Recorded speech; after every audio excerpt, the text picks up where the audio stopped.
A clash between shark charter operators in Port Lincoln sparks calls for new regulations. And Central pull off an upset win over North in Broken Hill cricket. From our 7 Spencer Golf studios, your nightly news with Louise Hedger begins now. Good evening. A young woman is seriously injured tonight following a horrific crash between a truck and a car this morning. The crash occurred just before midday, just north of Port Pirie. Dominic Beaton has the details. A car has had a serious front-on collision with a small truck on the Augusta Highway at Nelshaby. A young woman has been airlifted to the Royal Adelaide Hospital after sustaining life-threatening injuries. Behind me is a line of trucks queued up for almost a kilometre. Emergency crews are working tirelessly to clear the road to let traffic move forward.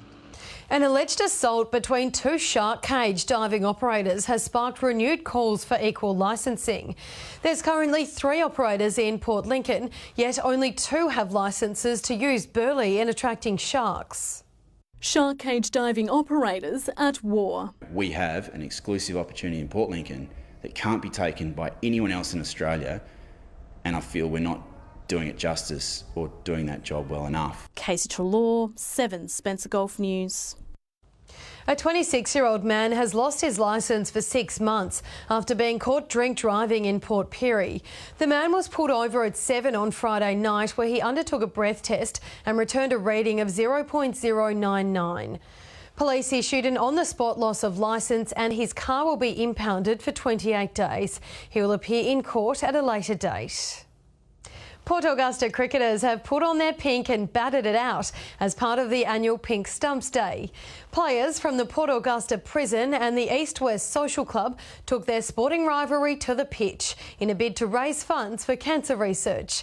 The event was well supported by the community, raising over $2,000.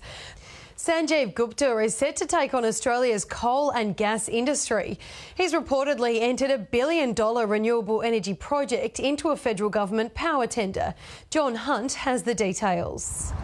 On top of steel and the Whyalla community, power generation is an area Sanjeev Gupta has a keen interest in. He's going national with his plans, putting forward a $1 billion renewable energy proposal to the federal government. Still to come tonight, CU Mining says it has more in store for Port Augusta.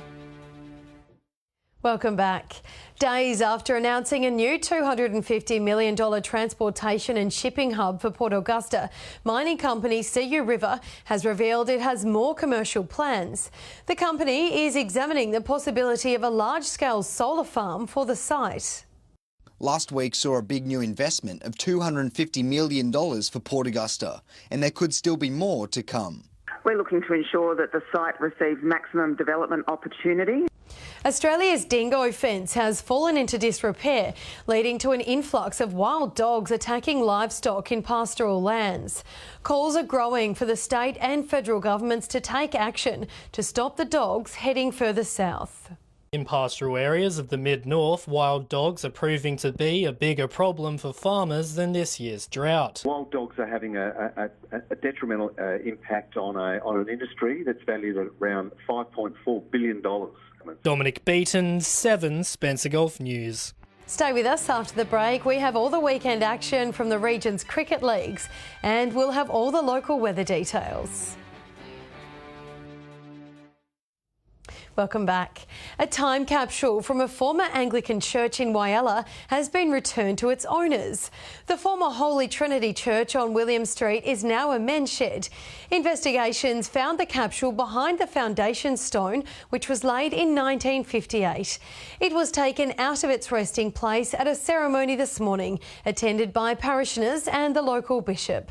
Inside was a copy of the local newspaper, a church newsletter, a letter from the parish, and a pamphlet given to every new Anglican who moved to Whyalla. Part of the history of the place, and to be able to see what people thought was important and actually see what's recorded. We're using their facility for a really good function of the men's shed and be associated with it. I'm very pleased with. To local cricket now, and Central have upset ladder leaders North in a close encounter at Broken Hill on the weekend.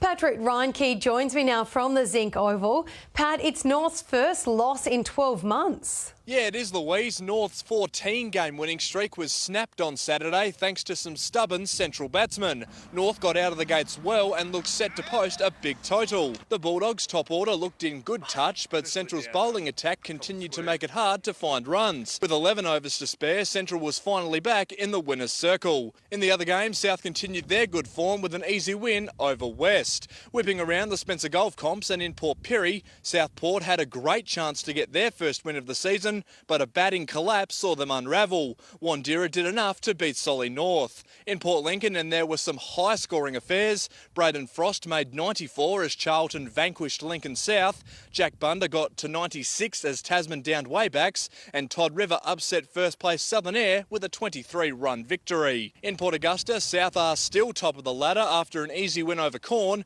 Greg Shirley in blistering form, scoring 95 runs and also taking 4 wickets. In the second game, Central Stirling beat West. And finally, in Whyalla, Central and North both got wins. So, Louise, that does it for another weekend of local cricket, and I'll be back tomorrow night to wrap up all the other sports from around the regions.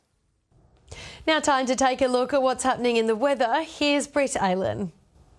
Thanks, Louise. Well, it's been a windy day across the Eyre Peninsula. 34 the top in Port Augusta today, Whyalla 30, Port Lincoln 25, Broken Hill partly cloudy and 38, and it was sunny in Port Pirie 34.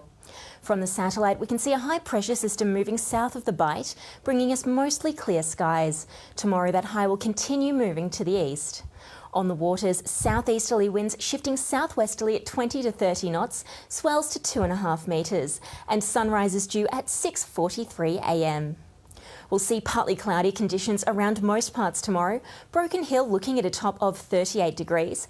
Port Augusta and Port Pirie both 35, Kadina 34, Woodner 33, Whyalla 31, Port Lincoln 27, and a slight chance of showers for Coffin Bay 26. Moving ahead through the week now, some fine and partly cloudy days ahead. Port Lincoln 28 on Wednesday, 27 on Thursday, cloudy and 24 on Friday. Cleve with temperatures in the late 20s over the next 3 days. And a partly cloudy week for Woodner, 34 the top on Wednesday. Whyalla 30 degrees on Wednesday, Thursday 28, cooling down a little to end the week. Port Augusta 35 on Wednesday, Thursday sunny and 33, Friday 27. And fine days ahead for Kadina, 32 the top on Wednesday. Port Pirie looking partly cloudy, Wednesday 34, Thursday 33. Clare a little bit warmer, 39 on Wednesday. And Broken Hill 30 on Wednesday, Thursday 37, dropping back to 29 on Friday. And that's Monday's weather, Louise. Back to you. Thanks, Britt. And that's the local news this Monday evening. We thank you for your company. We'll see you again later with updates.